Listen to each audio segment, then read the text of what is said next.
Buenas noches y bienvenidos a Economics, un programa de economía hecho por economistas. La lacra del paro en España es absolutamente increíble. Uno de los grandes problemas de la economía española en todos los sentidos, cuando hablamos de todos los factores macroeconómicos, es ese elevadísimo desempleo. En el último año, en los últimos meses, hemos escuchado al gobierno repetir una y otra vez la frase de que ellos están creando más empleo, que lo están haciendo muy bien y que el empleo va maravillosamente. La realidad es mucho peor. La realidad es atroz, porque según FEDEA, si miramos los datos de desempleo efectivo, el paro efectivo en España desde el comienzo de la legislatura del gobierno de Sánchez ha aumentado prácticamente un 7%, mientras desde el gobierno nos dicen que ha bajado el paro. Adicionalmente nos cuentan que hay 20 millones de afiliados, cosa que es correcta. El problema es la calidad de esa afiliación, es decir, cuánto tiempo están trabajando esas personas, cuánto tiempo están cotizando y qué nivel de trabajo tienen. Y eso se nota, por ejemplo, en las horas trabajadas. Las horas trabajadas se han desplomado en los últimos años y han continuado desplomándose desde 2019, es decir, no se está creando empleo, se está repartiendo. Esto es curioso porque se repetía con mucha frecuencia por parte de los mismos que ahora mismo están en el gobierno en la época de la anterior administración. Repetían, las horas trabajadas están cayendo, eso significa que se está troceando el empleo. No les faltaba razón, se estaba intentando recuperar el empleo de una época absolutamente devastadora como fue la época en la que durante el mandato de Zapatero se destruían prácticamente 3.000 puestos de trabajo al día, ¿no? Pero en cualquier caso, desde el año 2019, la evidencia es que las horas trabajadas han caído mucho más, que la duración media de los contratos cae mucho más desde la reforma laboral. Desde la reforma laboral hemos visto cómo la duración media de los contratos caía de unos 54 días a 51 días de media. Hemos visto también cómo el número de demandantes de empleo en julio de 2018 era significativamente menor al de febrero de 2023. ¿Y por qué no se reduce el paro en España? Porque España tiene mejores empresas que muchos otros países, tiene buenos empresarios, tiene grandes condiciones, etc. Hay muchos factores. Y muchos factores todos vienen de la penalización constante de la contratación. Por un lado, se subvenciona la baja productividad, se subvenciona el no trabajar. Muchos de esos esquemas que hay de cursos de formación hechos por los sindicatos, etcétera, son subvenciones a no estar trabajando. Pero también es importante entender todos los desincentivos a la contratación que hay en España. El primero, unas cotizaciones sociales que funcionan como una losa al empleo. A un empleador le cuesta un salario de 1.000 euros, más de 1.800 euros, casi 1.900 euros al mes. No solamente son las cotizaciones sociales, también es la constante cadena de ataques que reciben las empresas en cuanto tienen más de 50 empleados. España tiene la maldición del empleado 51, en el que cuando una empresa tiene 50 empleados, rápidamente empieza a recibir visitas de gente que no conocía, que no había visto nunca en su vida y que se dedican a entorpecer la actividad empresarial. Decía Jesús Huerta de Soto, gran maestro, que la realidad del socialismo es que el socialismo es todo aquel ataque a la libertad empresarial llevado a cabo por un colectivo, sea público o privado, no tiene por qué ser exclusivamente el gobierno. En el caso de España, los supuestos factores de garantías, de protección, lo que están haciendo es condenar a la gente al desempleo. En España tenemos la tasa de desempleo juvenil más elevada de toda la Unión Europea y de la OCDE. Tenemos también la tasa de paro más elevada de toda la Unión Europea, ya superando a Grecia. Y eso es la tasa de paro oficial. Porque si vamos a la tasa de paro efectiva, lo que se llama tasa de paro en la sombra, incluyendo fijos discontinuos, ese subterfugio con el que se ha disfrazado paro con la reforma laboral al obligar a convertir todos los contratos de obra y servicio y estacionales en fijos discontinuos, ¿qué es lo que se hace? Pues se hace que una persona que trabaja 3 meses, durante el tiempo en el que no está trabajando, aparezca como demandante de empleo no ocupado, no como parado. Y a pesar de que más de la mitad de ellos cobran además un subsidio de desempleo. Todos esos factores no son casualidad. Todos esos factores son la evidencia de un asalto constante a la contratación, de todas las trabas burocráticas, fiscales y políticas que hay al crecimiento empresarial y a la mejora del tejido productivo. Y un país que ataca a sus empresas, un país que no deja que sus empresas crezcan y cuando crecen las insulta, es un país condenado a hacer pobres a sus trabajadores y también mucho más pobres a sus parados. Bienvenidos a Economics, vamos a un corte y seguimos.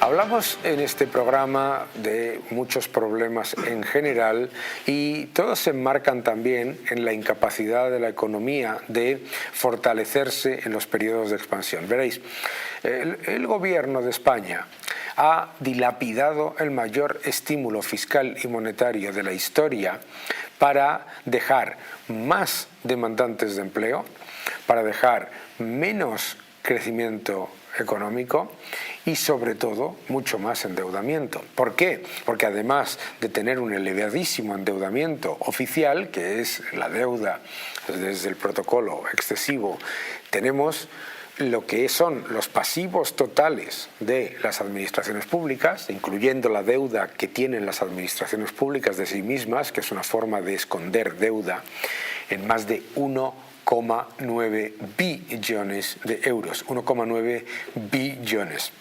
Es decir, prácticamente un 150% casi del Producto Interior Bruto. Y cuando se lleva a cabo la política de la cigarra, que es lo que se está haciendo ahora mismo, llega el invierno. Vamos a hablar con Adrián Mora, que nos ha dejado un vídeo para hablar de cuál es la situación actual y el riesgo de crisis. Muy buenas a todos. Otra vez vuelve el temor a una posible crisis económica y una posible crisis financiera. Miedo a que se vuelva a repetir lo que ocurrió en 2008 tras la quiebra de Lehman Brothers. Y esto es debido a los sucesos de los últimos días, tanto con Silicon Valley Bank y Credit Suisse, que han hecho que se ponga en duda la estabilidad del sistema financiero y también la estabilidad de los estados para poder hacer frente a una posible crisis. Y estos son los dos temas que hay que tratar y hay que tratar bien de cerca, que es cómo están los estados y cómo están las entidades bancarias y financieras para hacer frente a situaciones adversas o a una posible crisis. Los estados hoy en día no están tan preparados como podrían o deberían de estar. En el caso particular de España, 2022 lo ha cerrado con una deuda sobre PIB del 115% y un déficit público sobre PIB del 4% más o menos. Cifras muy alejadas de lo que impone el Banco Central Europeo. Recordemos, exige para los estados una deuda sobre PIB del 60% y un déficit sobre PIB del 3%. Por tanto, podemos resaltar el poco esfuerzo que ha realizado el gobierno para poder hacer frente a estos dos grandes indicadores, que al final se resumen en que la población antes o después tendrá que hacer frente seguramente vía pago de impuestos. Y es principalmente un problema que debe atajar este gobierno, reduciendo gastos, haciendo reformas importantes y reformas de gran calado, como podría ser la financiación de las autonomías, como podría ser el gasto ministerial, etcétera. Otra parte importante de lo que se va a hablar seguramente va a ser de la posible crisis financiera y cómo están nuestras entidades. Tenemos que tener en cuenta que no estamos como estábamos en 2008. Nuestras entidades bancarias tienen mayor capacidad para hacer frente a las adversidades. Se han hecho stress test bastante favorables y que han salido con resultados bastante favorables, y su capacidad de solvencia es superior a la que tenía hace más de una década. Por tanto, no creo que haya que tener un alarmismo exagerado. Creo que hay que ser cautos, eso sí, pero no tenemos que alarmarnos de momento, y tampoco tenemos que cruzarnos de brazos, eso sí. Pero esto va a tomar tiempo, y seguramente los siguientes datos económicos que veamos en los próximos meses, tanto de inflación, que serán vitales. Ya hemos escuchado al Banco Central Europeo que su prioridad va a ser atajar la inflación, no tanto atajar o mantener una gran estabilidad financiera. Ya nos están queriendo decir que si van a seguir viendo datos fuertes de inflación, seguirán subiendo los tipos. Lógicamente esto va a ser un problema para las familias y para las empresas, que van a ver cómo se contrae el crédito, las hipotecas, por ejemplo, o crédito a las empresas. Se va a reducir el consumo y, por supuesto, también la inversión. Por tanto, vamos a esperar. Estamos en un entorno de bastante incertidumbre, y los próximos datos macro seguramente nos van a guiar y nos van a enseñar por dónde irán los tiros. El Banco Central Europeo seguramente va a seguir subiendo tipos mientras la inflación siga alta.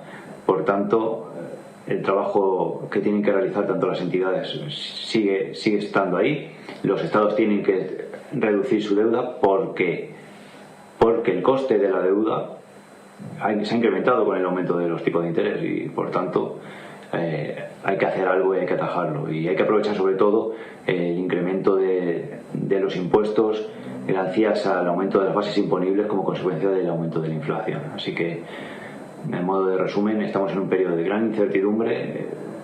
Aún está alejada, creo, la sombra de una gran crisis, pero la incertidumbre lo que trae consigo es que hay que seguir trabajando, hay que seguir exigiéndole, como se le está exigiendo hoy en día al Banco Central Europeo y el Banco de España al gobierno español, para que sigan trabajando y reduciendo el gasto, que es algo que no están haciendo y no van a hacer, lógicamente, cuando hay elecciones dentro de poco. Así que, bueno, los siguientes meses serán bastante interesantes en este aspecto.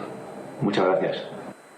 Muchas gracias, Adrián. Hay las elecciones en las que se aumentan todavía más los desequilibrios y luego le echan la culpa de los recortes al que viene detrás. Es tremendo. Vamos a un corte y seguimos. Tenemos, como todas las semanas, el vídeo de nuestro buen amigo José Ramón Riera, que nos va a contar algo muy importante y preocupante sobre el devenir de la economía española. Muy buenas, Daniel. Y hoy, en exclusiva para Economics, traigo una información, si el gobierno lo permite, que va a tratar sobre el paro. Han sido publicados estos días atrás los datos oficiales que publica el Servicio de Empleo Público Estatal con respecto a cómo ha terminado el mes de febrero. Si comparamos el mes de diciembre con el mes de febrero, el paro ha crecido en un 2,6%. Ahora bien, ese 2,6% no tiene nada que ver cuando lo distribuimos entre hombres y mujeres. El paro ha crecido un 1,7%, que equivale a 19.000 personas más paradas en el colectivo de los hombres, contra un 3,2%, casi el doble, en el colectivo de las mujeres, en donde ha ascendido el número de paradas en 54.000 personas. Como ves, las mujeres que han entrado en el paro se han multiplicado por 2,8 veces el número de hombres que han entrado en esa situación. Este no es el único dato importante y significativo de lo que está ocurriendo en este país. En este país, además, el paro juvenil se ha incrementado en este mismo periodo de tiempo en un 10%. Es decir, los dos colectivos más afectados en nuestra sociedad en el tema del paro son las mujeres y son los jóvenes. Hemos oído alguna noticia, algún comentario, algo dicho por la ministra de Economía o por la ministra de Trabajo con respecto a estos temas. Calladas, como mudas. La verdad es que es tremendamente preocupante que quienes de verdad estén en estos momentos pagando la crisis sean los dos colectivos más afectados, el de las mujeres y el de los jóvenes. Y esto, el responsable de ello, el que se lo ha permitido, es ni más ni menos que Pedro Sánchez y su gobierno.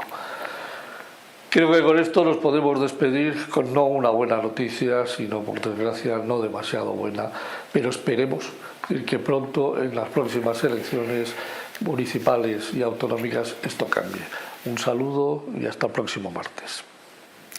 Es impresionante que hablábamos antes de paro, cómo esas políticas que se llaman garantistas y que lo único que garantizan es mayor desempleo, lo que terminan haciendo es afectar negativamente más a los que se supone que quieren beneficiar. Fijaos, ellos fingen que defienden a las mujeres y a los jóvenes, y son los jóvenes y las mujeres los que más impactados negativamente están por esas trabas burocráticas y fiscales al empleo que están haciendo que desaparezcan autónomos, empresas y que cada vez nos empobrezcamos más.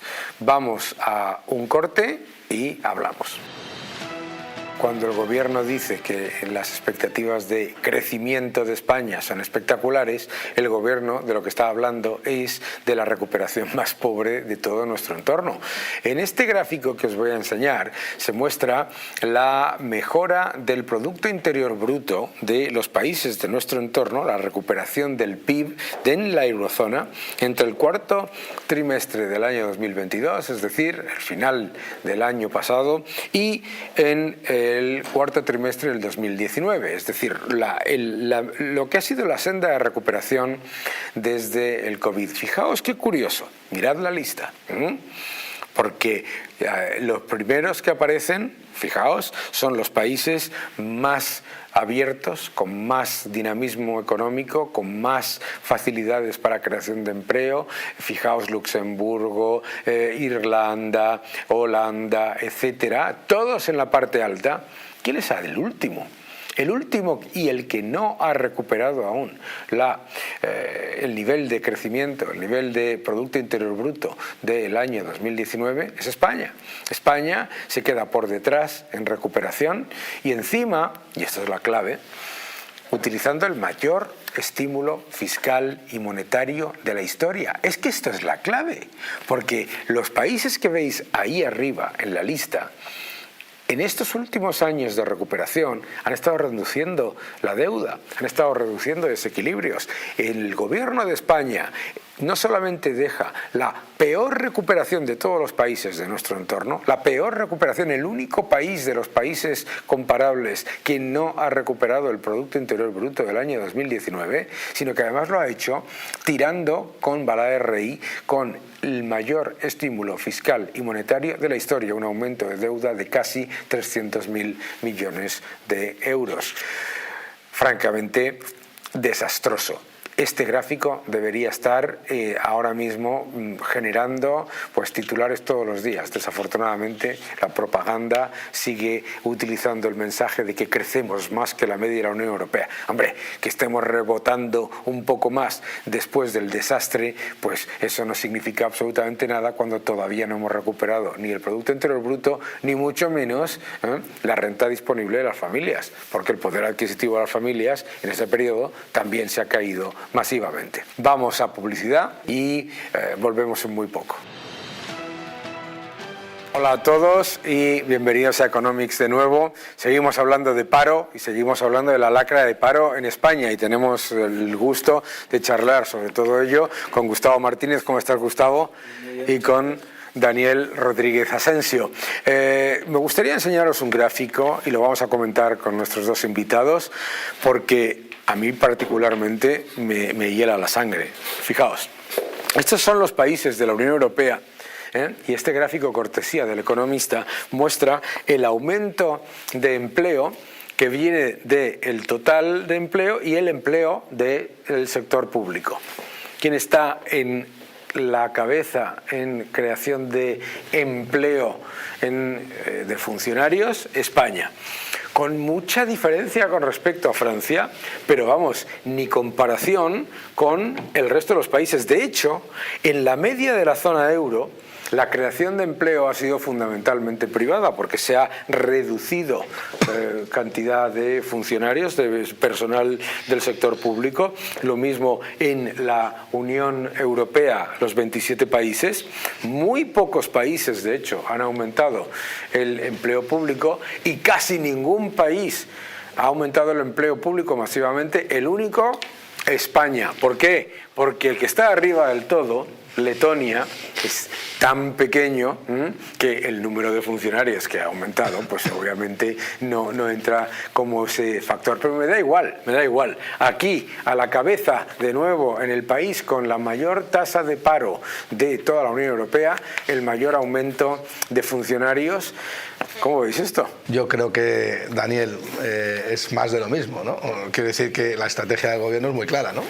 Si no puedes crear con las políticas socialistas y de estrangulamiento de la población a través de impuestos, no puedes crear empleo privado, pues entonces tienes que crear empleo público, porque es un dato que no vas a poder maquillar. La tasa de desempleo es el ratio que mide la ocupación entre la población activa, con lo cual creo que el gobierno de Sánchez es inteligente en hacerlo. Claro que eso es, a nosotros lo que nos va a provocar es un empobrecimiento de la población, porque lo que crea riqueza no es el sector público, sino el sector privado, pero por el lado del gobierno me parece que se engaña a la gente, ¿no? Pero algo que no me sorprende en absoluto, que España sea el país que más empleo público crea, pues es algo que entra dentro de lo normal, ¿no? Dentro de una estrategia muy clara del gobierno de Sánchez, ¿no?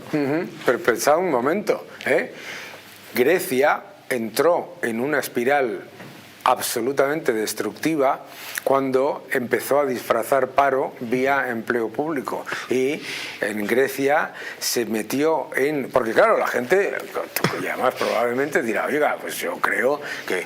¿Cuál es el problema en crear empleo público versus empleo privado? Bueno, primero, el empleo público está muy bien, pero si tienes recursos para pagarlo. Pero obviamente cuando estás aumentando masivamente los impuestos, el empleo público se paga ¿con qué? Con los impuestos del sector privado. ¿Cuál es el mayor riesgo de todo esto? El mayor riesgo, Daniel, es que quites a esa columna gris de España, que es muy pequeñita, quítale los 440.000 fijos discontinuos que están en su casa. Sí. Que ya sabemos la cifra, son 400, casi medio millón, quítaselo. Sí. A ver, ya verás que esa se va a quedar en nadie, sin embargo, la naranja, que es el empleo público, esa sigue siendo igual de alta, ¿no? La clave está precisamente en disfrazar la situación, ¿no? Lo hemos hablado en este programa en alguna ocasión. España tiene la mayor tasa de paro de toda la Unión Europea, y eso que supuestamente es en torno al 12%. Luego creo que vamos a ver los datos, la tasa de paro real es el 14%, y además desde que acabó la crisis del COVID-19, más del 50% de los empleos creados en este país ha sido del sector público. 1 de cada 2. Claro, cuando tú ves las cifras de autónomos, de empresas, de pymes, ¿no? De código de cuenta de cotización, que son pymes y comercios, cómo se están desplomando mes tras mes, te das cuenta, claro, de que la situación... Hay dos situaciones. Una, la que aparece en los medios, la que reflejan las grandes cifras macroeconómicas, que es, bueno, España está en una estanflación, que no es algo positivo, un estancamiento económico, ¿no? Y otra es la cantidad de negocios que se cierran y la cantidad de actividad privada que se está perdiendo. ¿Y eso dónde se ve? Cuando tú te paras a analizar los datos de contabilidad nacional, del Producto Interior Bruto, te das cuenta de que todos los motores económicos privados están gripados, todos. Demanda doméstica, hogares, inversión, exportaciones, las importaciones también se están desplomando. Es decir, todos los sectores privados están desplomados, con lo cual, bueno, es muy difícil crear empleo. Lo decías tú antes, Daniel. Todas las trabas que se están poniendo, es que no solo son subidas de impuestos, oiga, es que la subida del salario mínimo interprofesional también es una subida de impuestos encubiertas. El mecanismo de equidad intergeneracional, Las pensiones han subido un 8,5%. Para pagarlo hay una nueva subida de impuestos, de cotizaciones sociales, que es un impuesto al trabajo, de 0,6%. Subida que, por cierto, se va a duplicar en los próximos años, ¿no? ¿Qué me dices, Daniel, del destope precisamente de las cotizaciones sociales? Eso ya es un larguísimo, bomba, etcétera. Normas sí. Medioambientales, normas de paridad. ¿Quién va a contratar en este país? Es imposible. Claro. Bueno, desde luego, poca gente, porque lo vamos a ver después. Gustavo, uno de los elementos en ese, tú que estudias también la economía norteamericana, cada vez que salen los datos de empleo, en Estados Unidos siempre se publican los datos de empleo privado y siempre se divide ese, y siempre se considera ese el factor fundamental de fortaleza. ¿Cómo vamos a afrontar una situación en la que ese empleo privado está cada vez más penalizado? ¿Tú crees que qué es lo que tendría que pasar en la próxima legislatura? Qué buena pregunta, ¿no? Bueno, es una pregunta que tiene una respuesta que no es bonita, ¿no? Está claro que la única manera que tenemos de salir de este bache es mediante un ajuste fuerte, ¿no? Y una crisis, que las crisis no son otra cosa que depurar la economía. Yo siempre pongo un ejemplo, que es una crisis no es otra cosa que coger a una persona que tiene sobrepeso, ponerla a dieta y meterla en el gimnasio, ¿no? Y eso es lo que le hace falta a España, que nos metan en el gimnasio y nos pongan a dieta, ¿no? Porque todo el exceso, el intervencionismo del mercado laboral en este país es tan grande. Una economía intervenida no puede funcionar nunca, porque una economía se basa en las libres relaciones de intercambio y el mercado libre es lo que tira. Lo has dicho antes, Daniel, en Estados Unidos la FED lo que tiene en cuenta como objetivo número uno es la creación de empleo, ¿no? Y estamos en tasas de desempleo en Estados Unidos de mínimos históricos, a pesar de que la economía no está en su punto óptimo, ¿no? Porque hay inflación, pero es lo primero que importa. Pero es que aquí se crea empleo de manera artificial. Y eso no hay sector privado. No puede ser que el 30% de la población esté sosteniendo al 70%. Es brutal, que es imposible. ese dato es brutal. No hay por dónde cogerlo, Daniel. Ese dato es brutal, porque claro, decía Frédéric Bastiat que los que quieren vivir del Estado deberían pensar que el Estado vive de todos los demás, ¿no? Y que eso es un gran factor. Pero mirad este gráfico que vamos a ver ahora. El próximo que os voy a enseñar es espectacular. Mirad. Estos son los demandantes de empleo que había en junio de 2018, la cifra previa a la llegada del gobierno Sánchez. El número de demandantes de empleo era de 4.478.237. Esto incluye los parados que están en cursos de formación, las personas que están con disponibilidad limitada, etcétera. O sea, todos los que están no ocupados, no trabajando. Bien. Y el número de desocupados efectivos era 3.422.859. El número de parados registrados, 3.162.162. ¿Verdad? Esto es junio de 2018. Vamos al siguiente gráfico, por favor, y vais a ver. Esto es febrero de 2023. ¿Cuántos son los demandantes de empleo? Acordaos que estamos hablando de un gobierno que habla de récord de empleo y de creación de empleo maravillosa. Ojo, mirad. Demandantes de empleo 4.558.000, casi 100.000 más. Ojo, pero es que además, ¿qué es lo que se ha disparado? El número de demandantes de empleo que se consideran como ocupados. ¿Qué es lo que ha pasado? Ha bajado ligeramente la cantidad de personas que están desempleadas en el desempleo oficial, menos de 3 millones de parados, decía el gobierno. ¿Dónde los han metido? En gente que no está trabajando, que está cobrando el paro y que aparecen como demandantes de empleo ocupados. Así se acaba con el paro rápidamente, ¿eh?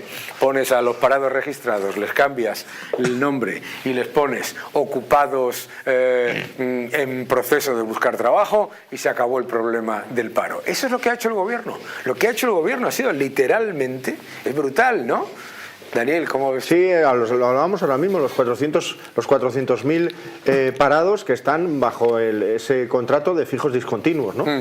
Acordaos de que esto ha sido un gran caballo de batalla de este gobierno, es decir, cuántos fijos discontinuos están en su casa, es decir, son parados, lo hemos tenido que saber casi por la puerta de atrás y ahí está la demanda. Bueno, porque se equivocaron, lo sabéis, ¿no? Sí, sí. Porque se les hizo una pregunta parlamentaria y tuvieron la mala suerte de que Moncloa la respondió, porque se negaban a dar el dato. Claro, pues ahí está, ¿no? Entonces, si tú a la cifra de paro oficial, que insisto que está en torno al 12%, en vez de los 2,9 millones de parados registrados, le sumas 400.000, que te vas entonces a los 3,4 millones, 3,4 millones, el paro realmente en este país está más cerca del 14%. Claro. 14% bueno, de y así, de paro. Y de hecho hasta Eurostat lo calcula así. Eurostat añade muchos más parados de los que pone el gobierno, y significativamente por encima de los 3 millones.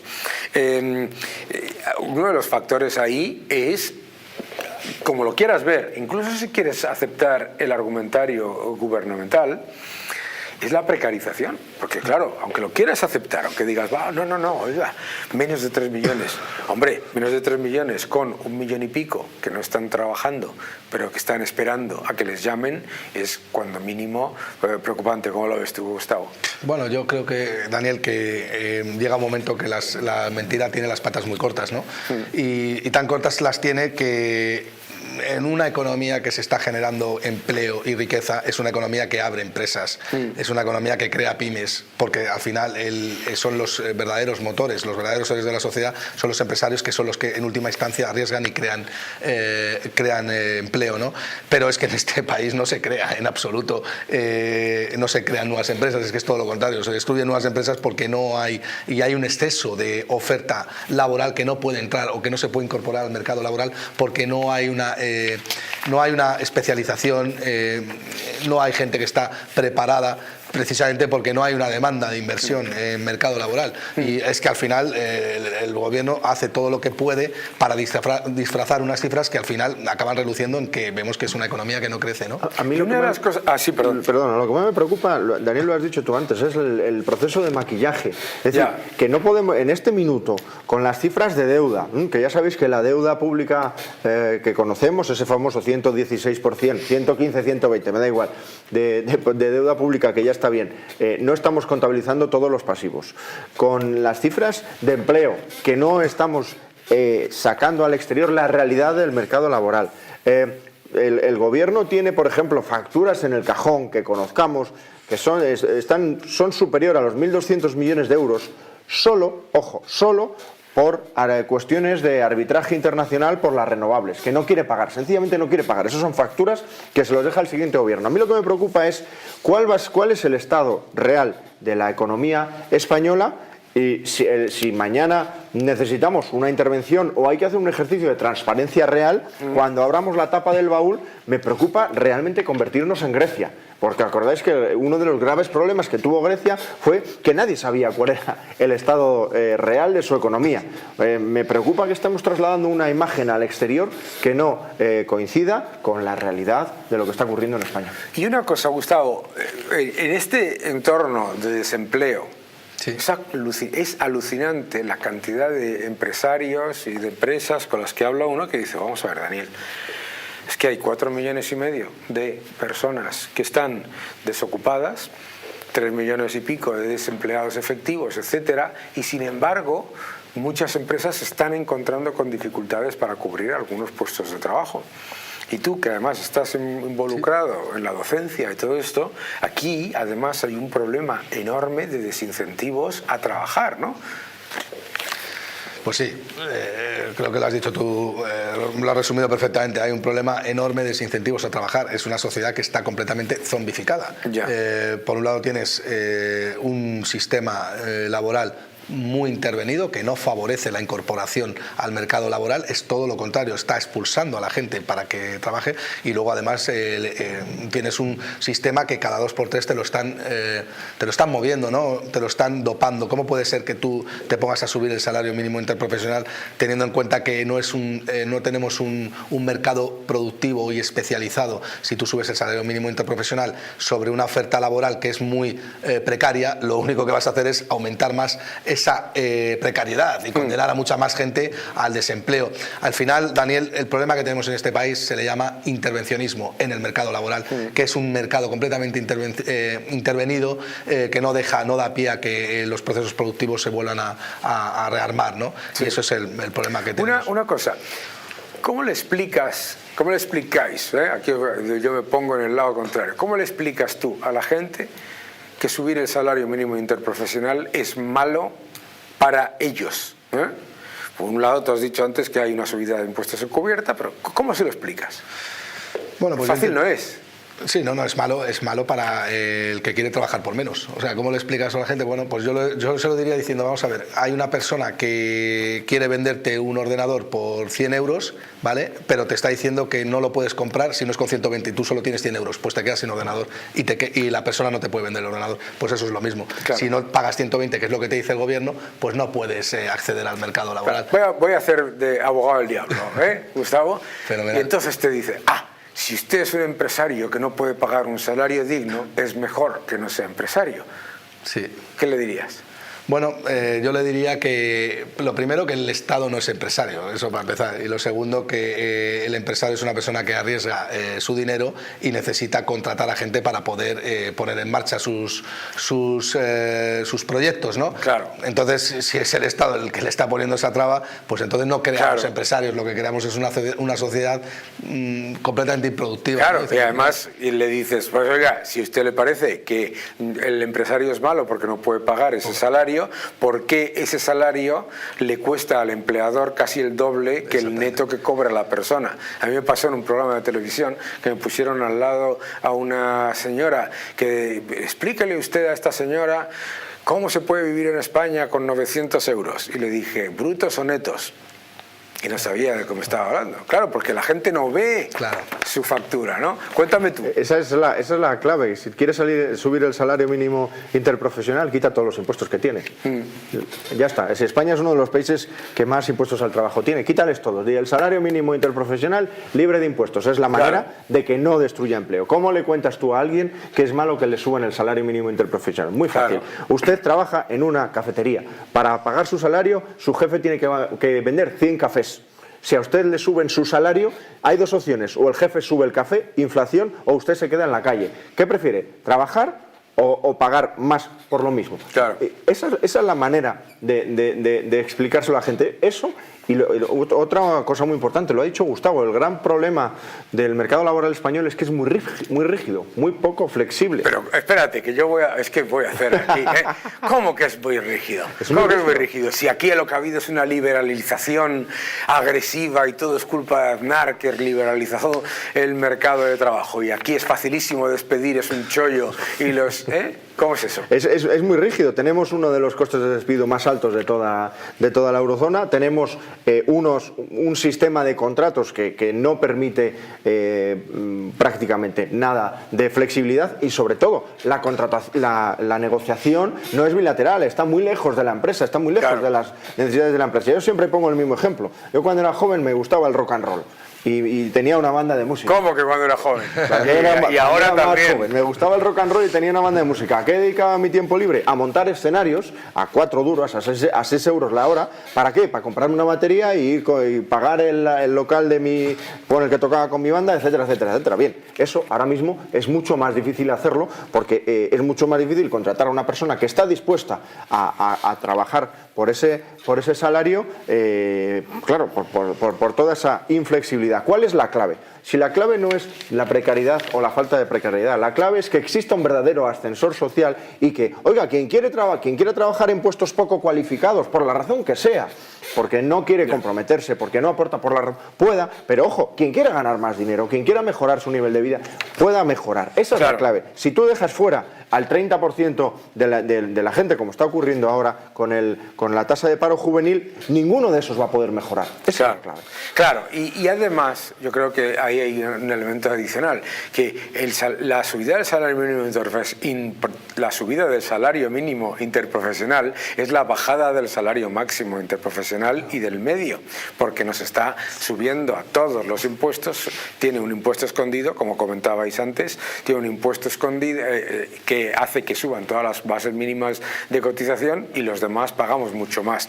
Pero dejadme enseñaros el próximo gráfico, que es igualmente revelador sobre la situación real del desempleo en España. Cuando vemos los números es absolutamente espectacular. Fijaros, 2.911.000 parados oficiales.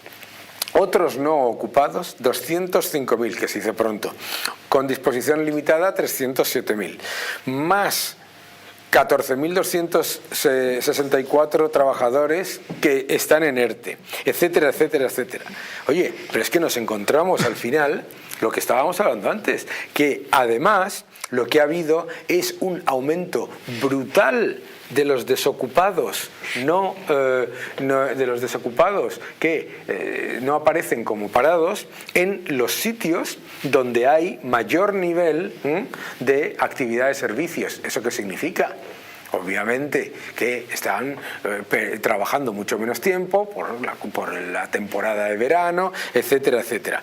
Pero hay 4.500 autónomos menos que hace un año. Hay 10.500 empresas, tú antes lo decías, 10.500 empresas han cerrado la puerta en enero. ¿Cuántas empresas van a cerrar? Nos vamos a encontrar en una situación en la que no podemos mejorar. ¿Cómo lo ves tú esto? Yo lo veo muy gris, Daniel, porque el autónomo y la pequeña empresa es el motor de una economía, de toda economía, no hay excepción. Y lo que creo es que esto hila con lo que estábamos hablando antes, ¿no? El hecho de que haya pymes que están cerrando diariamente a una constancia de 200 pymes, creo que están cerrando diariamente, más luego muchas empresas que están yendo al extranjero, ¿no? Reciente caso de Ferrovial, el otro día salía la ministra diciendo que le iban a poner un impuesto a una empresa de yates de lujo y también se iban. Al final eso lo único que te queda es decir, vamos a ver, estamos destruyendo riqueza, estamos sí o sí destruyendo empleo, no nos queda otra que si queremos perpetuarnos en este chiringuito tendremos que disfrazar las cifras de paro. ¿Y cómo hacemos eso? Pues inventándonos cábalas como la de los ocupados, la de los contratos y luego también inventándonos pues el hecho fundamental que no es otro que decir una cifra que no es y claro. Es mentira, ¿no? Y vuelvo a repetir, antes lo hemos comentado, lo de los fijos discontinuos. Los fijos discontinuos existen desde los años 90, pero es que antes eran 30.000, no 1 millón. Es importante la diferencia, ¿no? Unas cifras, Daniel. Decías tú 10.000 empresas menos en el último mes. Desde el fin de la pandemia, es decir, en los últimos 3 años, son 55.000. Tela marinera, 55.000 sobre una base de 1,5 millones. Y eso son empresas cotizando, ojo, eso son empresas que estaban funcionando, no son empresas, digamos, esto que ha montado una empresa Juan ahí en el registro, no, son empresas cotizando, es decir, que estaban pagando tenían salarios. Al menos un empleado. Eso es, que tenían, eso es, que es clave, sí. Segundo dato importante, 2022, esto no lo sabe mucha gente porque la propaganda actúa muy bien. ¿Cuál ha sido el año donde las disoluciones empresariales han registrado un máximo histórico? 2022, con esa tasa de crecimiento espectacular, con la afiliación, bien, las quiebras, para que nos entendamos, las disoluciones de empresas han registrado un máximo histórico. Los contratos, la duración de los contratos es la más baja desde 2017. 51 días, ¿eh? Efectivamente. ¿Qué significa esa fila de ocupados que pones ahí muy acertadamente? Ese 1,1 millones de ocupados frente a los 800 y pico mil que había en 2018, en la gráfica que has puesto antes, significa que hay 300.000 personas que tienen un trabajo, pero ese trabajo es precario, eso sí que es la precariedad, y quieren buscar un nuevo trabajo y no lo encuentran. Ojo, esa es la tienen que buscar otro trabajo, porque el número de contratos que se han firmado comparado con el número de personas que los han firmado, lo que demuestra también es que se ha firmado muchos más contratos por cada persona. Los autónomos, vamos al siguiente gráfico, porque lo de los autónomos es tremendo. El ataque a los autónomos es brutal. Y a mí lo que me parece absolutamente relevante y aberrante del ataque a los autónomos es que el gobierno vende que aquí se ha llegado a un acuerdo con los autónomos en los que estaban todos de acuerdo con las nuevas cuotas, ¿no? Y que y después les han colado la subida de los impuestos, la subida de las cuotas y la subida del impuesto de solidaridad. A ver, Gustavo, cuéntanos cómo ves tú el tema de los... Pues mira, yo soy autónomo también, Daniel, o sea que imagínate cómo lo sufro, pero bueno, yo al final pues tengo suerte y no me va mal y me puedo rearmar, ¿no? Pero lo cierto es que el ataque al autónomo es clarísimo, ¿no? Desde un gobierno socialista, si te quieres cargar la generación de riqueza, tienes que ir a por el autónomo, y está claro que la estrategia del gobierno socialista y del gobierno de Sánchez es cargarse la riqueza, no hay otra, ¿no? Es el enemigo público número uno del socialismo es el autónomo y el emprendedor. Lo que no tiene ningún sentido es que a un autónomo que factura 1.000 euros o 800 euros le quites 300 euros de seguridad social al mes. Es que le estás expropiando el 30% solamente en concepto de cotización de seguridad social. Luego métele impuestos directos, impuestos indirectos, IVA, ahorro, lo que sea, y al final te vas a un 70 o 75% de expropiación. Así, ¿quién va a ser autónomo, claro, Daniel? Así lo único que vas a hacer es lo que está pasando ahora, que estás creando empleo público, porque nadie va a querer emprender en una sociedad donde, como decía el que antes has mencionado, Huerta de Soto, que invierta en su puta madre, ¿no?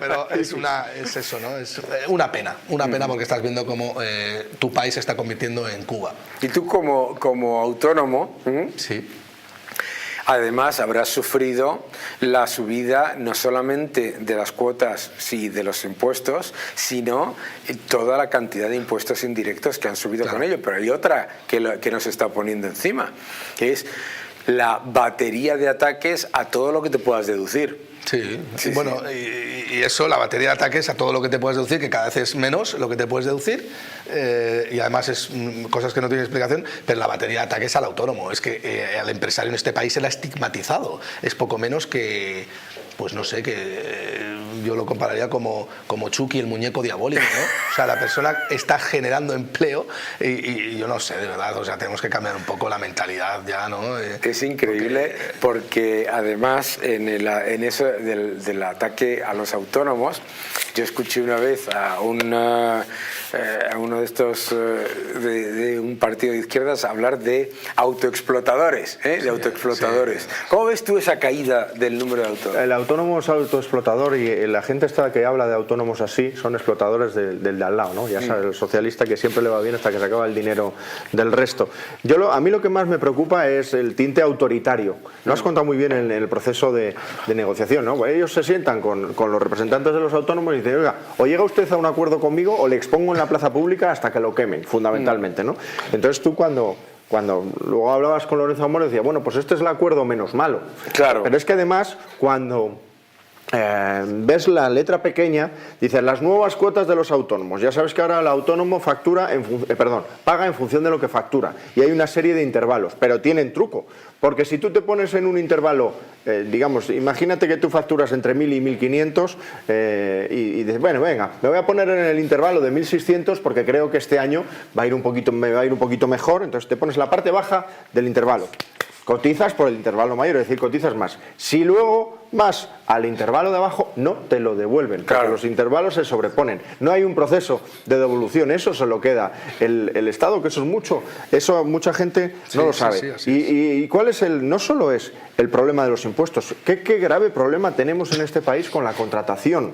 Y claro, tú fíjate para un autónomo, un panadero, un charcutero, contratar a una persona es una verdadera odisea, porque además ahora con toda esta normativa de tiempos, paridad, género, etcétera, es una verdadera odisea, con lo cual, bueno, el reset tiene que ser total y absoluto. Antes decíamos, ¿qué pasa con las cuentas públicas? Bien, lo primero que hay que hacer para las pensiones, para la sostenibilidad de las finanzas públicas, para el mercado laboral, etcétera, etcétera, etcétera, es decir al autónomo, oiga, usted puede, yo no voy a seguir poniéndole problemas, venga, contrate todo lo que pueda, crezca, sea sea rico, gane dinero, claro que sí, señor autónomo. Usted está aquí para ganar dinero y hacer todo lo que pueda. Es todo lo contrario. Está ocurriendo todo lo contrario.